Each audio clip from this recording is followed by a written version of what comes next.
We're starting off with positivism, interpretivism, and mixed methods. This is from page number 117 from your student book published by Collins, which is also referred to as the Purple Book. Now, today we'd be discussing positivism, interpretivism, and mixed methods in a bit of detail. As I speak about positivism, we need to first understand this. I think I'd want a separate page over here. So let's first understand positivism a bit. Let's connect it with what has been taught earlier, and then we move on. So when we speak about positivism, or rather say, as we speak about positivism, positivism has its roots to the Enlightenment era. Now, positivism grew out of the Enlightenment era. Enlightenment era is when people had started moving from merely being positivism has its roots to the linked to the Enlightenment era.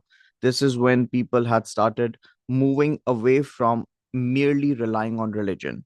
There was a time when people would answer all the questions through religion, and it was the Enlightenment era when people had started looking for logic, looking for reasoning, looking for rationality.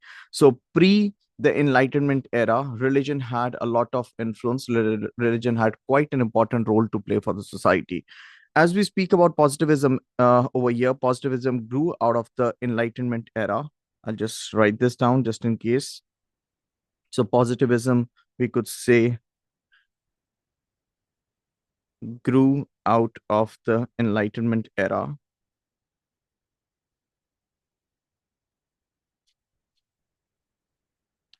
And this Enlightenment era is a phase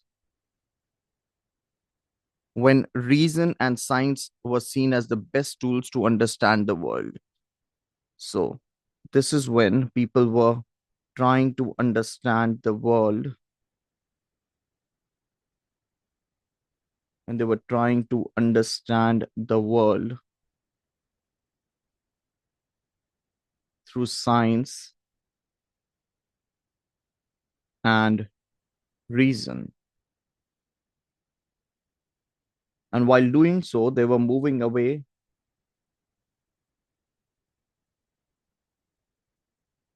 from superstition and religion.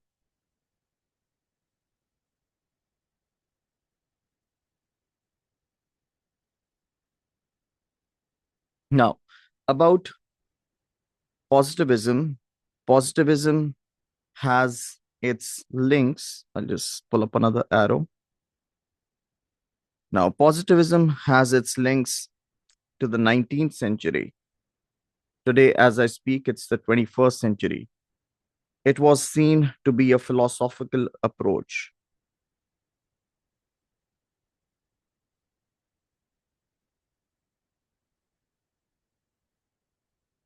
And positivism was seen as a philosophical approach that would use scientific methods to apply to the human society.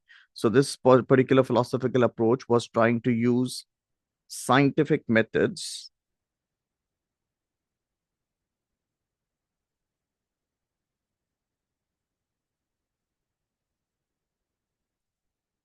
to study human society.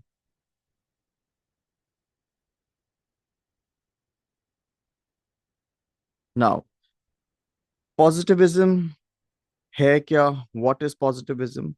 Positivism, it wouldn't be wrong for us to know that positivism, initially as it started off, it was seen as a philosophical approach that advocated or that supported the use of scientific methods, to be able to study human society. Now, what do I mean when I use the word scientific methods over here? As I use the word scientific methods, I'm actually referring to the methods that are used by natural sciences such as physics and chemistry, mathematics, to be used to be able to study the society. Now, when we talk about positivism over here, or as we talk about positivism, here you go. So, as we talk about positivism over here, positivism was founded by Auguste Comte.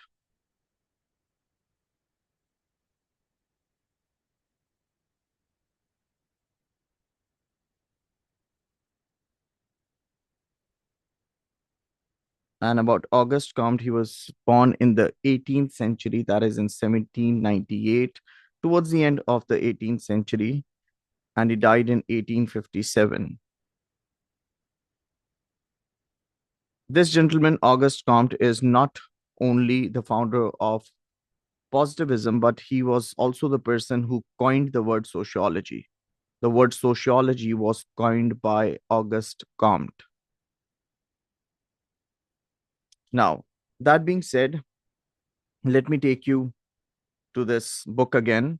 This says positivism on one end, interpretivism on another, and mixed methods. So we talk about three things over here in this lesson. Number one, we start off with positivism. That is one extreme. On the other end, we discuss interpretivism. That is another. That is the second corner. And then we talk about using mixed methods. Now, if I may put it in a simple manner, I'd like to assume all of you would by now know that positivists advocate the usage of quantitative methods. Positivists advocate the usage of quantitative methods. They support using quantitative methods. However, interpretivists support using qualitative methods. Now, to begin with, in broad terms, it is possible to identify two main approaches or research traditions in sociology. So, what we're talking about, research methodology can be broadly put into two main categories. The first one on one end is positivism, and the second one on another is interpretivism. Positivism argues that sociologists should study the social world in the same way that scientists such as physicists and chemists study the natural world. Now, if I use another color for this. Like I just said, according to the positivist approach, positivist research methodology, they advocated the social world to be seen in the same way or to be studied in the same way that natural scientists study physics and chemistry. Now, this I could connect to what I had written a minute ago. Look at this. Remember when I'd said positivism is a philosophical approach? It's a philosophical approach that advocates the usage of scientific methods, in studying human beings. Taking this ahead, I'm doing this for the book so that when you have the book in front of you, or as you have the book in front of you, things get easier for you to understand. So it stresses the importance of objectivity. Now, these are characteristics of positivism. It stresses the importance of objective to be conducting researches in in an unbiased manner. They advocate value freedom, reliability, and generalizability in sociological research. So, as I speak about positivism, number one, they support the idea of using natural science methods. Number two, you could keep in mind they believe researchers should be objective, should be free from values. The data you gather should be reliable and should be applicable to the wider population. And on the other hand, if I speak about interpretivism.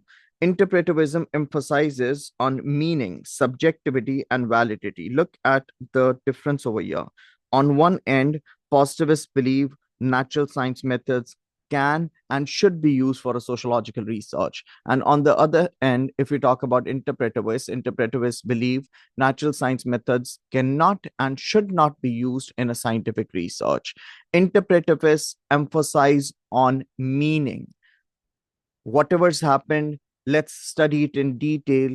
Let's use qualitative data to gather information, and let's give meaning. Let's interpret things.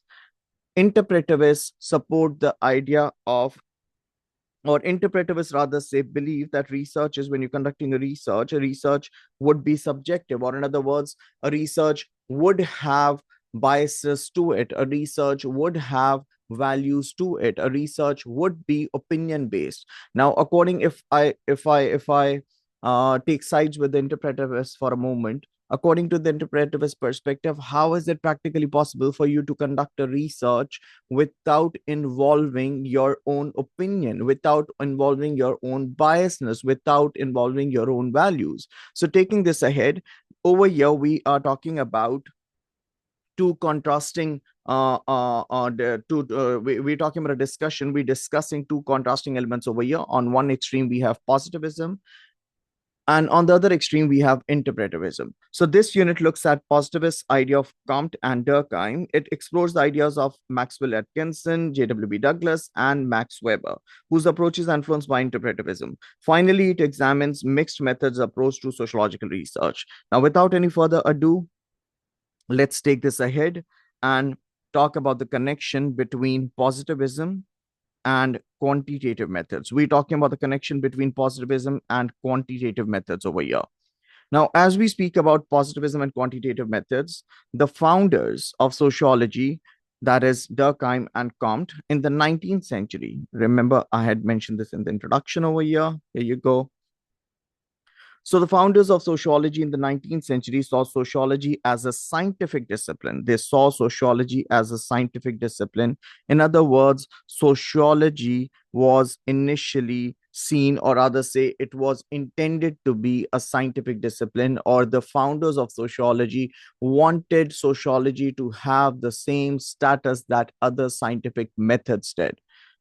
Taking this ahead by following the rules and logic. Remember, natural sciences have rules, natural sciences have logic, natural sciences have established procedures and methods that are used to conduct researches. So, by following the rules and logic of the scientific method, sociology could discover the laws underlying the development of human society. So, we're talking about discovering laws that played their role in terms of developing human society. Like you have laws in physics, like you have laws in chemistry, like you have laws in sciences in general.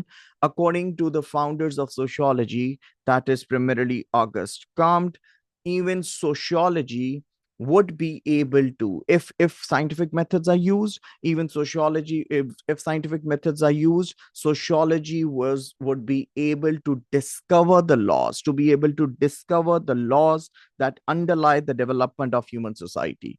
In this respect, it was a science, just like the natural sciences of physics and chemistry, which seek to discover the laws underlying the behavior of matter. So according to, in a nutshell, according to Auguste Comte, just like natural sciences work towards discovering laws that underlie the behavior of matter. Equally, if we talk about sociology, according to Comte, sociology as a scientific discipline is capable of, has the potential to discover the laws that underlie the development of human society. So this is for sociology, and this is with natural sciences, or rather say about natural sciences. Taking this a little further, Auguste Comte and positivism.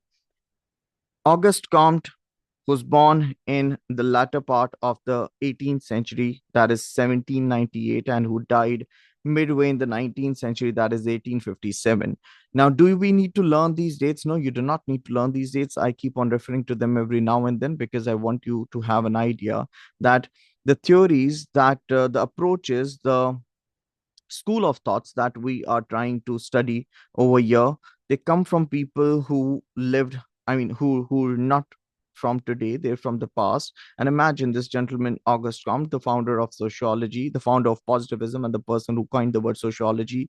He died in 1857. So 1857 make it 1957, and then around 50 more, that makes it around 170 years ago. So Comte is credited with inventing the term sociology. Like I said, he was the person who coined the word sociology. He argued that sociology should be based on the methods of natural science. Do you realize it's the same thing that initially I had said over here? Here you go. One,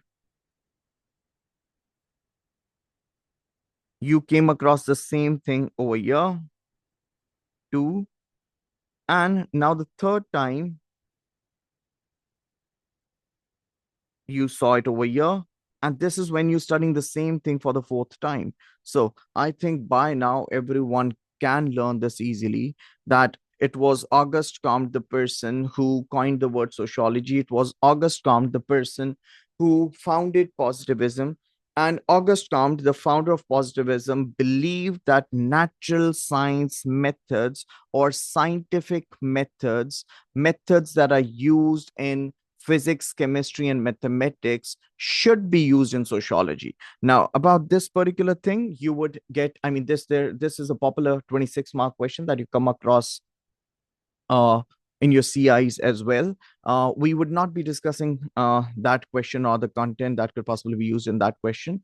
I would like to cover that in another lesson. And I believe there's a video that is already there on this. So not that you have to watch it right now, but yeah, if you feel like going through it, that would tell you how to go about that would explain you what ought to write if you end up getting a question on that. So my focus today is on positivism and how positivism is different from interpretivism, right? And midway through we discuss mixed approaches or mixed methods too. So taking this a little ahead from here, Auguste Comte is credited with inventing the term sociology. He argued that sociology should be based on the methods of natural sciences. According to Comte, this would produce a science of society. Look at the new things that are coming across today. He argued that, according to him, this would eventually produce a science of society that would reveal the invariable laws, revealing invariable laws that govern the evolution of human society. So, according to Auguste Comte, just like you have laws in natural sciences, likewise, sociology would be able to reveal the word reveal. Sociology would be able to reveal the invariable laws that have governed the evolution of human society. Now, I'm sure everyone does have an idea about this. Our human society has evolved. Things that as we see them today, it isn't that they've been like this since forever. Remember, there was a time, I'm sure you've studied about this back in the days when you were younger. There was we talk about the time when we talk about the Stone Age era, and after the Stone Age era we had pastoral societies followed by agrarian societies, followed by small cottage industry, small industries or cottage industries. When people started producing goods at home, that was taken over by industrialization. Along with industrialization came modernization. Along with modernization came urbanization. And then after modernization came second modernity. And finally, according to many sociologies, we have moved into the post modernist era. So, not that you have to learn all of this, but I just want you all to connect to this. I want you all to understand what the text in your student book has to say about this. So, according to Comte, this would produce a science of society that would reveal the invariable laws that govern the evolution of human society. Comte's approach is known as positivism. So, long story short, the person is Comte. He believed sociology is or sociology would be able to sociology he believed that sociology is a science of society. He and his approach was referred to as positivism. Here you go. Now, taking this ahead, Comte insisted that only direct observable facts were acceptable in a positivist science of society. Now, only directly observable facts. Positivists believe in facts. Just like sciences believe in facts, positivists tend to advocate working through facts. Comte insisted that only directly observable facts were acceptable in a positive science of society. This ruled out anything that could not be directly observed, such as meanings. Now, this is where the battle begins. He ruled out, so positivism ruled out or excluded, or they wanted to let go of anything that could not be directly observed. That is meaning towards any behavior. For instance, if I if I raise my hand, that could be seen by someone as that could be seen as a if I'm a student in a class and I raise my hand, I mean that could be seen as me seeking permission for something. That could be seen as me wanting to ask a question, or that could be seen as me wanting to wave at someone. So we giving meanings to behavior. Us as humans, we give meanings to behavior, right? So the word meaning in itself has a meaning. Remember this. The word meaning in itself has a meaning. So positivists believed that only directly observable facts should be acceptable in a positive science of society, which automatically ruled out anything that could not be directly observed, such as meanings. Positivism assumes that behavior in the natural and social world is based on the same principles. Now look at how Auguste Comte is pretty adamant on helping sociology get the same status as science did, right? So positivists assume that the behavior in the natural and the social world is based on similar principles. The behavior of matter is a reaction to external factors such as temperature and pressure. In much the same way, human behavior is a reaction to external forces beyond the individual, such as economic and political systems. Now, take a moment, stop here, and maybe read this. The behavior of matter is a reaction to external factors such as temperature and pressure. In much the same way, human behavior is a reaction to external forces beyond the individual, such as your economic forces, such as your political forces. Now, let's just have a look at this. Here you go. Don't you think this last line that you read, let me bring it over here again. This last line, I'll just highlight it in another color, say green. It's this one. Human behavior is a reaction to external forces that are beyond the individual, such as the economic and political systems. Don't you think this is pretty similar to what has been taught to you when you study structuralism? Structuralism. Here you go, right? So, if I may say, the structuralist school of thought or the structuralist perspective believes in using the positivist methodology, I would not be wrong. Did you see the similarity there? Structuralism, my dear, is a school of thought. Structuralism is a perspective. Structuralism is a way through which you conduct I am sorry, I think I made a boo boo. Wait. Structuralism is a theory. Structuralism is a perspective. Structuralism is a school of thought. Structuralism is a way that you use to see the world. However, positivism is a research approach. Positivism is a methodology or the methods you use to conduct research. What sort of methods are we talking about? We're talking about quantitative methods. Now, I'm doing all of this because I want you all to be able to form a connection here. So, as we speak about this, human behavior is a reaction. It's a reaction to external forces beyond the individual, such as your economic, political, your forces such as media, the criminal justice system, your family, political system, so on and so forth. Now, according to positivists, study only the things that can be directly observed, such as facts. According to positivists, human behavior is a reaction to external forces. Remember when positivists claimed human beings play a very passive role, they do not have much of free will. Taking this ahead, behavior in both the natural and social worlds is determined by external stimuli. As a result, natural science methodology is appropriate for the study of human behavior. So, this was a tiny little explanation that was put forward by positivists when it comes to advocating the usage of natural science methods. So, this was a way through which positivists they try to justify the usage of natural science methods while conducting a sociological research. Now, taking this further,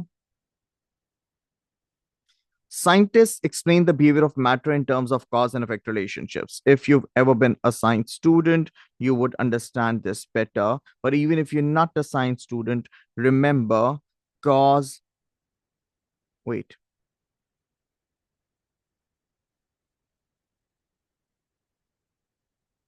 Wait, I think it's like this. Yeah. So this is how it goes. Cause and effect relationship. This would be the cause and this would be the effect to it, right? So scientists explain the behavior of matter in terms of cause and effect relationships. In order to discover these relationships, behavior must be objectively quantified.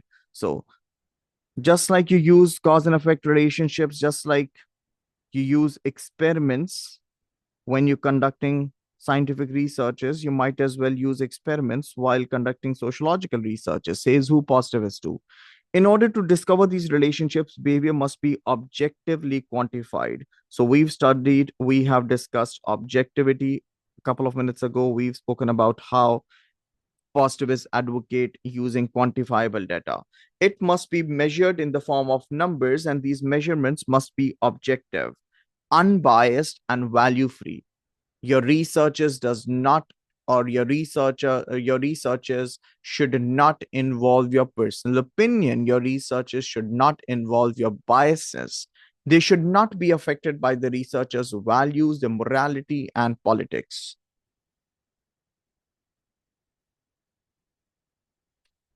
Taking this a little ahead, scientific analysis of quantitative data can be used to discover positive correlations.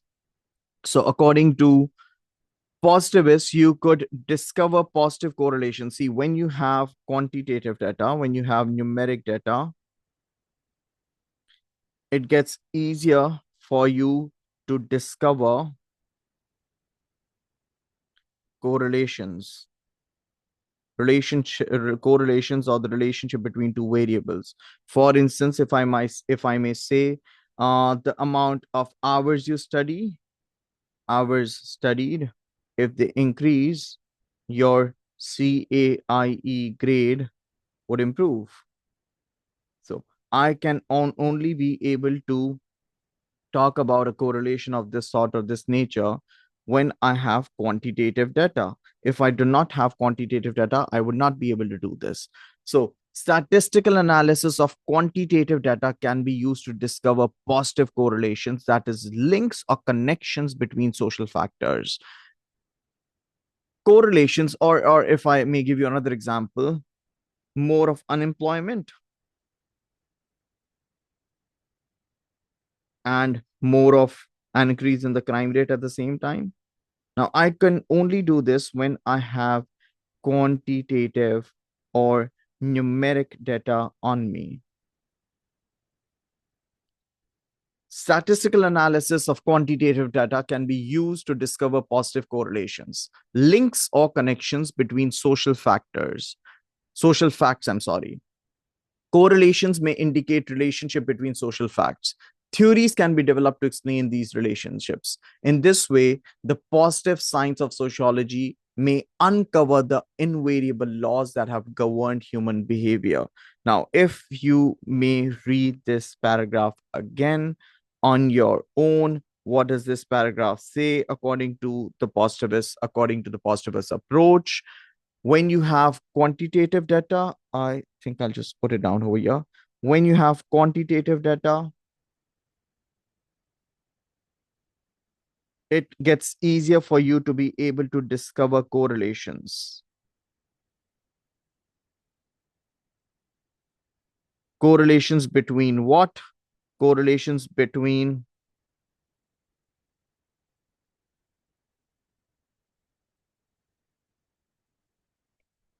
correlations between what? Correlations between social facts. And on the basis of these correlations, you could actually develop theories to explain the relationships. Remember the example that I gave of unemployment and crime rate? Just keep this example in mind. So I had quantitative data. Based on that, I was able to form or discover correlations, that is social facts. And then I developed theories. Let's just say I came up with a theory that says an increase in unemployment can lead to an increase in the crime rate. right? So this is a theory. Why is it that I'm referring to this as a theory? I'm referring to this as a theory because this still requires testing. It's a theory till it is not tested and proven right or wrong. So theories can be developed to explain these relationships. In this way, the positive science of sociology can uncover invariable laws. You'd be able to to discover to explain relationships by testing theories, by testing theories, laws on human behavior can be made, right? So, I mean, if these 4 points that I've written down, this might help you understand this paragraph in a little better manner. So, theories can be developed to explain these relationships. In this way, the positive science of sociology may uncover the invariable laws governing human behavior. Taking this ahead, so initially we spoke about Auguste Comte, who is a positivist. Number two, we speak about Durkheim, whom many of you known better as a functionalist. So yeah, you could be a functionalist, and you could be a positivist. Remember, functionalism has to do with the perspective that you follow, and positivism has to do with the research approach that you want to use. This is what you believe in. This is the methods you want to use to test what you believe in. Now, taking this ahead, Durkheim, the rules of sociological method. The French sociologist Durkheim, born 1858, died 1917. Do you see this? Comte died in 1857, right? And Durkheim was born in 1858. So Durkheim was born in 1858. That is midway through the 19th century, and he died in 1917. That makes it the early part of the 20th century. That is good about 7, 8 years ago. So the French sociologist Durkheim is one of the founders of sociology. He saw sociology as a science, and his approach illustrates many aspects of positivism. Do you realize, even this line over here says, Durkheim's approach illustrates many aspects of positivism. Remember, we studying sociology. So just because we are calling Durkheim a positivist, that doesn't at all mean we would expect him to 100% follow what the positivist research approach advocates. Just like, I mean, let's keep this on ourselves. If you talk about yourself, you're a student, ask yourself, do you 100% do what you're supposed to be doing? I mean, whatever the religion you follow, I mean, if you're following Islam, does everyone pray 5 times a day, right? If yes, very good. If not, then let's just give some room to these sociologists as well, and not just assume that they'd 100% be doing what they'd 100% be working, or they'd 100% be believing in what they are assumed to be believing in. So about Durkheim now, social facts. In the Rules of Sociological Method, this book published in 1895, Durkheim outlined the logic and methods to be followed in order for sociology to become a science of society. So pretty much in line with what pretty much in line with what Comte believed in. Durkheim is seen to be following the same footsteps. According to Durkheim, in his book, The Rules of Sociological Method, that was first published in 1895, Durkheim outlined the logic and methods to be followed in order for sociology to become a science. The starting point was, the first and most fundamental rule is, consider social facts as things. Now, according to Durkheim, social facts should be considered as things. What are social facts now? Social facts are the institutions, the norms, and values of society. Institutions such as family, education system, religion, political system, media, etc., etc. Let's do this again. We trying to figure out what social facts are. We trying to figure out what social facts are according to Durkheim. Durkheim, in his book, The Rules of Sociological Method, that was first published in 1895, Durkheim outlined the logic and methods to be followed in order for sociology to become a science. So, in his book, he was trying to outline the logic and the methods that should be followed in order for sociology to become a science of society. The first rule that he sets over here is consider social facts as things. Social facts are the institution, norms, and values of society. As things, social facts can be treated in the same way as the material objects of the natural world. They can be studied with the same degree of objectivity that scientists apply when studying the natural world. Social facts can be objectively measured, quantified, and subjected to statistical analysis. Now, what is this entire thing trying to? I mean, if you try and making sense out of this entire thing, what Durkheim is trying to say over here is whatever you think social facts are, consider them as things, just like science studies matter. Matter is considered a thing. You do not, you rather say, you're not expected to have your values, your love, or your hatred towards things. So, social facts that are the institutions, the norms, the values of a particular society, they should be considered as a thing. Remember, I'm focusing on the word thing over here.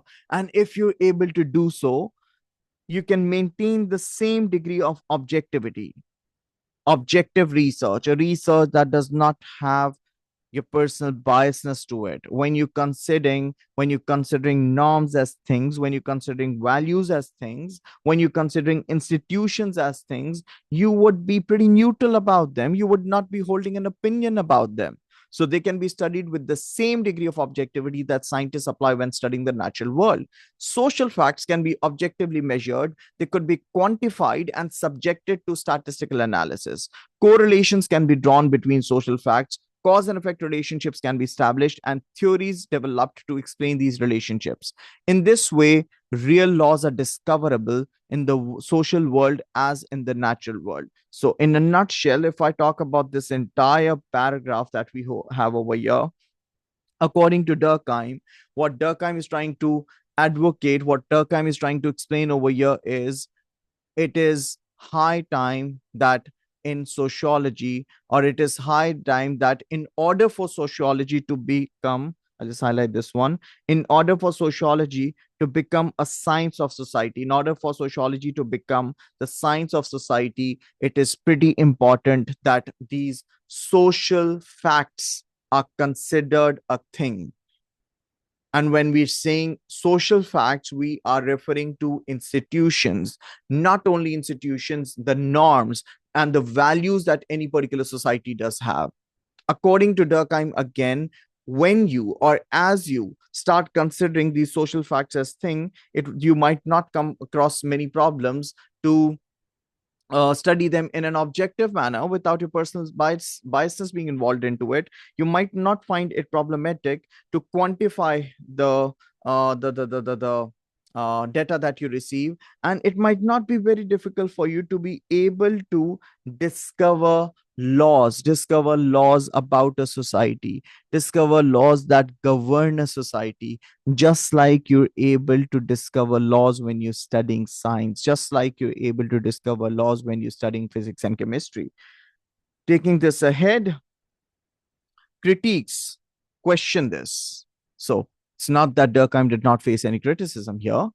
Critiques question whether social facts can be treated as things or not. A big question mark over there.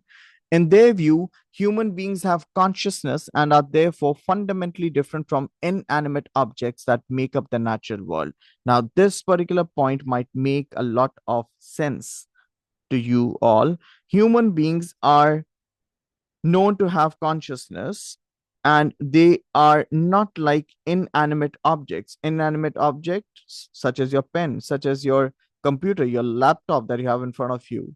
So, human beings have consciousness, because of which we can say that they are very different from inanimate objects that together make up a social world, and consequently critiques question whether natural science methods are even appropriate for the study of human behavior. So, as much as we see Auguste Comte and Emile Durkheim supporting the idea of using natural science methods, of using scientific methods to be able to study sociology, it's not that they haven't met any criticism. It's not that there has been criticism raised against them. According to the people who criticize them, human beings have consciousness. You cannot just consider them like things. You cannot just consider them like you consider matter. You cannot treat them like matter, or for the matter of fact, you cannot treat them like inanimate objects. Durkheim accepted that social facts form part of our consciousness. They have to, in order for society to exist. Without shared norms and values, for example, society could not operate. Social facts also exist outside of us. Understand this part. Try reading this out again. Durkheim accepted. Now remember, Durkheim had initially at the forefront wanted social facts to be considered a thing, to which Durkheim had faced criticism. On as a reply, maybe Durkheim does accept that social facts do form a part of our consciousness. How does he say that? He says that because he thinks they this human consciousness is pretty essential in order for any society to exist. According to Durkheim, it might be very difficult for any society to exist without any type of shared norms, without any type of shared values.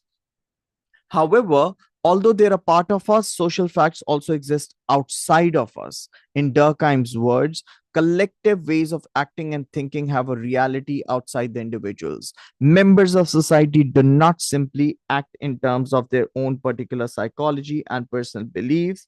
Instead, they're directed and constrained to act by social facts, by values and beliefs that are over and above the individual and part of the wider society. So, in a nutshell, all of this is taking you to the point that we have discussed numerous times before. Remember, according to Durkheim, okay, remember, Durkheim is a functionalist. All functionalists are structuralists, and all structuralists believe that the structures of society shape your behavior, that the structures of society govern your behavior, that the structures of society make you do what you do. Just read this part. Members of society do not simply act in terms of their own particular psychology and personal beliefs.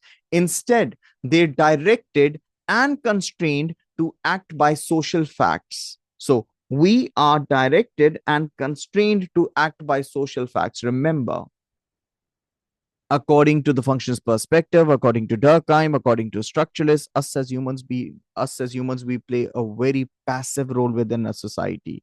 We do not just do what we want to do. So they directed and constrained to act by social facts, by values and beliefs that are over and above the individual. Remember, when we say they're over and above an individual, what we actually mean is they are bigger than us, they're beyond us, they're the one who are governing our behavior. Now, for instance, you're sitting over here taking this lesson, probably not because you wanted to, but you're just doing it because you have your exams ahead. Taking this further, by values and beliefs that are over and above the individual and part of the wider society. In this respect, social facts have a reality outside the individual and can therefore be studied objectively as external things. So it's more like this. Durkheim came up with something. He was criticized, and based on the criticism that he faced, he provided an explanation followed with a justification while still maintaining his point that social facts have a reality outside the individual and they can therefore be studied objectively as external things. Taking this ahead, thus, just as matter is constrained to act by natural forces, so human beings are constrained to act by social facts. Now, remember, we're talking about linking. As I talk about matter, we're talking about science. And as we talk about social facts, we're talking about a society. We're referring to a society here.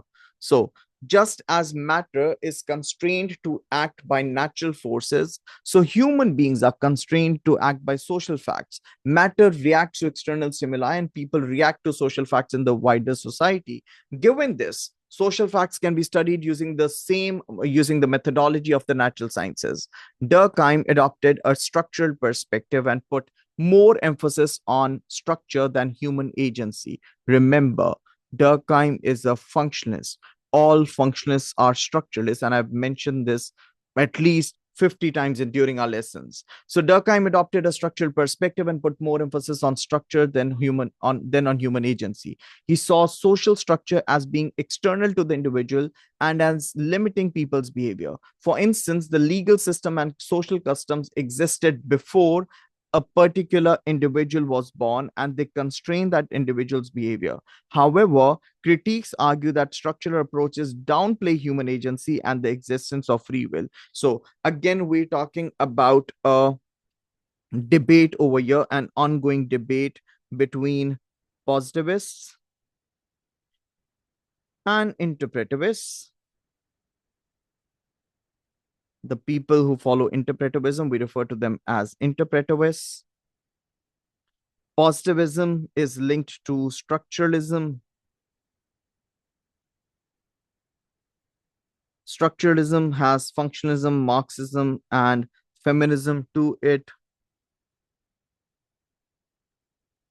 And over here, we spoke about this gentleman Durkheim, who is a functionist. Now, I hope you'd all be able to connect to this. I mean, of course, the more you add, I mean, you could add quite a lot to this. Quantitative, quantitative data, structuralists believe, and a human individual is uh, relying or is forced by the structures of society, such as it's your family, the education system, the economic system, the media, the political system. All of these structures and beyond, they all play a very important role in terms of shaping, in terms of governing human behavior. Just focus on the direction of these arrows. What I'm trying to imply over here is it is these different structural forces, that are making you do whatever you do. Now, taking this a little further, moving on, if I may further exemplify this through the study that was conducted by Durkheim. Now, Durkheim, a functionalist, a positivist, a structuralist, according to Durkheim, in his famous study that he conducted on suicide. So, Durkheim's suicide, that doesn't at all mean Durkheim committed suicide. It is about a study, the infamous study that gained him a lot of popularity. Durkheim,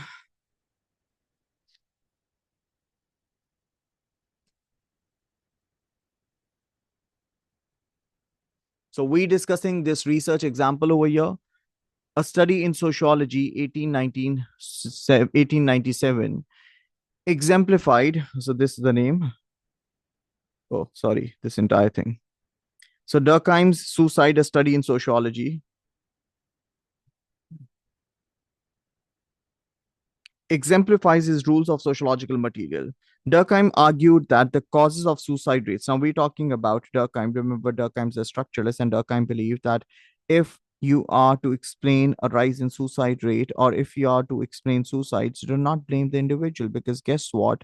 There are external forces that are above and beyond, they're over and above an individual, that make him do whatever he does. So Durkheim exemplifies his rules of sociological method. Durkheim argued that the causes of suicide rate, that is the number of suicides per million of the population, are to be found in society and not in the psychology of individuals. Durkheim is taking sides with humans. Durkheim is taking sides with us as individuals. According to Durkheim, if an individual commits suicide, do not blame the individual. You're not to blame the individual. If anything, suicide rates are social facts. Consider them as things. study them in an objective manner, test them in an objective manner. And once you're able to test them in an objective manner, you might be able to know what you were not able to figure out before. Now, taking this ahead, Durkheim argued that the causes of suicide rates, that is, the number of suicides per million of the population, are to be found in society and not, I repeat, not in the psychology of individuals. Suicide rates are social facts. They're also a product of social facts, of real, living, active forces, which, because of the way they determine the individual, they prove their independence from him. So, according to Durkheim, there are structural forces that are independent of an individual, that are above and beyond an individual, and perhaps it is these structural forces that make an individual do what they do. Taking this ahead, Durkheim compared official statistics on suicide, a secondary source of quantitative data, from a number of European countries. He found that, number one, suicide rates within each country were fairly constant over a number of years. Number two, there were significant differences in the rates both between societies and between social groups within the same society. So, one, the suicide rates, they were fairly constant over a number of years. Number two, there were significant differences in the rates both between different societies. If there's a high suicide rate in one society, there might be a low suicide rate in another. So, and at the same time, there was a difference in terms of different social groups too. So different social groups within a society, as in individuals. Let's just say comparison between males and female. Let's just say a comparison between people who are religious and not. Let's just say a comparison between people who belong to the ethnic majority and the ones who belong to an ethnic minority. Let's just say a comparison between individuals who are unemployed and employed. So, for example, he found statistical relationships between suicide rates and religion, age, and family situation. Some of these are illustrated in table 3.2.1. In each of the pairs, the group in the left column had a higher suicide rate than the group in the right column. Having a look at this. So the left column had a higher suicide rate as compared to the right column. This is left, just in case my screen is mirrored, and this is right. Okay. So according to Durkheim, religion played a role over here. He saw Protestants had a higher suicide rate as compared to Catholics. Number two, city dwellers had a high suicide rate as compared to rural dwellers. That's just say your location where you live.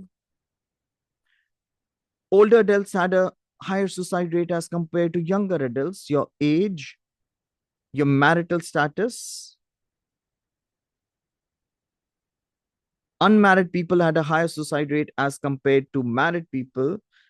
And the married people without children compared to married people with children, there was a difference over here as well. And according to him, married people without children had a higher suicide rate as compared to married people with children, who had a lower suicide rate. Now, having said that, having established correlations between social facts, Durkheim looked at whether, okay, now, wait a second before I proceed. So, don't you think, if you have a look at the first one, don't you think it has more, suicide rates have more to do with the religion or the religious beliefs or the religious faith of an individual as compared to him or his personality? Number two, number three, number four, number five, and there could be a lot more, a lot other examples as well. Taking this ahead, having established correlations between social facts, Durkheim looked at whether he could discover causal relationships. Do not confuse this with the word casual. It is not casual. The word over here is causal. Causal comes from the word cause, or you could say causation, which makes your cause and effect relationship. So, having established correlations between social facts, Durkheim looked at whether he could discover causal connections. He argued that variations in suicide rates were caused by variations in levels of social integration. According to him, your social integration, how integrated, how linked, how connected you are with your society, with the people around you, with the social group that you're a part of, can prove to be playing a very important role in terms of affecting your suicide rates. So, according to Durkheim, he argued that variations in suicide rates were caused by variations in levels of social integration. That is, the extent to which individuals are part of a wider social group. In the case of the example given in table 3.2.1, the groups on the left have lower levels of social integration than the people on the right. So, according to Durkheim, what the theory that he's trying to come up with is the people on your left, that is this side, the ones who had a higher suicide rate, this group. So, according to him, this group on the left, they had lower levels of social integration than those in the right. So, lower levels of social integration.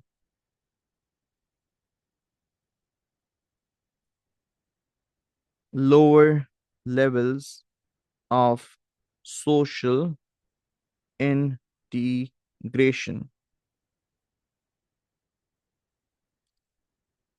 For example, older people are less socially integrated than younger adults because their children have grown up and left home. Many of their friends and relatives have died, and if they have retired from work, they may have lost contact with their workmates.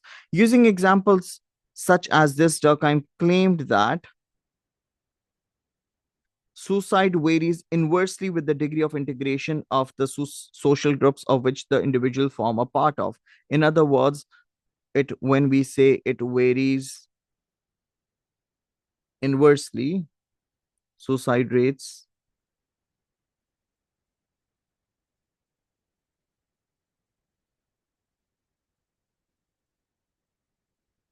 according to him,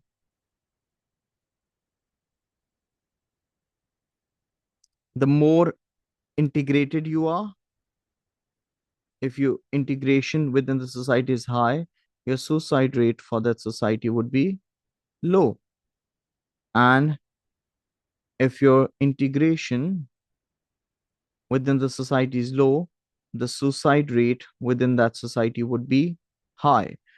Taking this ahead, so the higher an individual social integration, the less likely they are to take their own life. Durkheim's final task was to explain why suicide rates vary with levels of social integration. Part of his explanation runs as follows: as members of society, people are social beings. They have been socialized to play a part in society. The greater their social isolation, the less they can participate in society.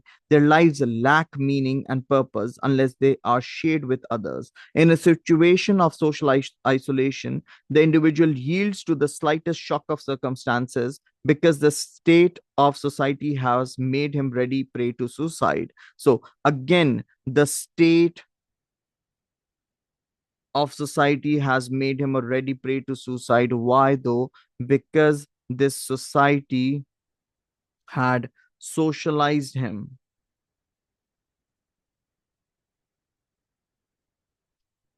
into being a social being.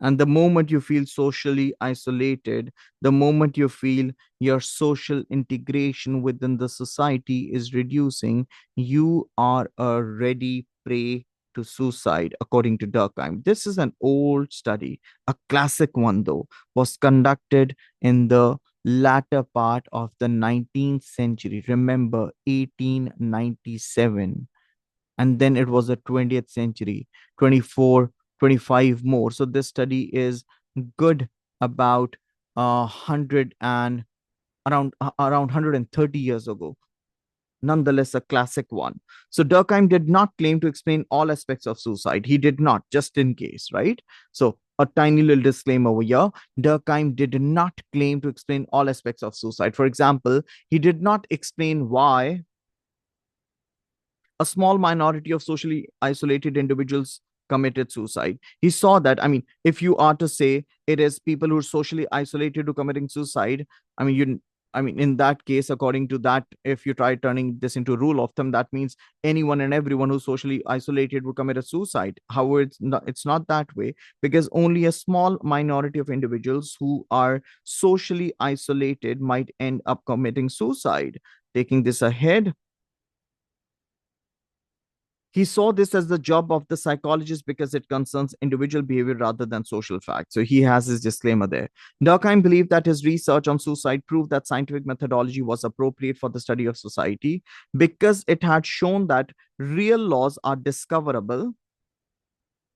However, few sociologists would agree with this view today. Now, this is a classic study that was conducted by Durkheim that we just studied as a research example. Now, remember when I said you might as well get a 26-mark question, which is a popular topic in terms of your CIs as well. There would be a lot more that you'd be expected to know of when answering that question. Nonetheless, whatever you have studied today in this lesson could be a part of that. Could be a part of the answer to that particular question too. These are a few things that you see on your screen right now. You might as well take a screenshot if you feel like. This is something that you've done already. This would help you understand the connections between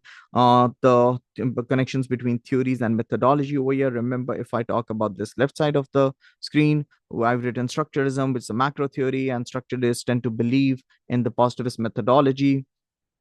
Taking this ahead, yeah. So the next we have over here is interpretivism and qualitative methods. I believe we have already had our uh, due share of explanation for the positivist side of the debate. Nonetheless, yes, this is more. This would take another lesson, uh, and which is not difficult. And yeah, it just requires a bit of time, and I'd probably want to do it over another lesson. This is it when it comes to this particular topic. This is it when it comes to this particular topic, positivism, which was a part of the wider topic, positivism, interpretivism, and methods of research.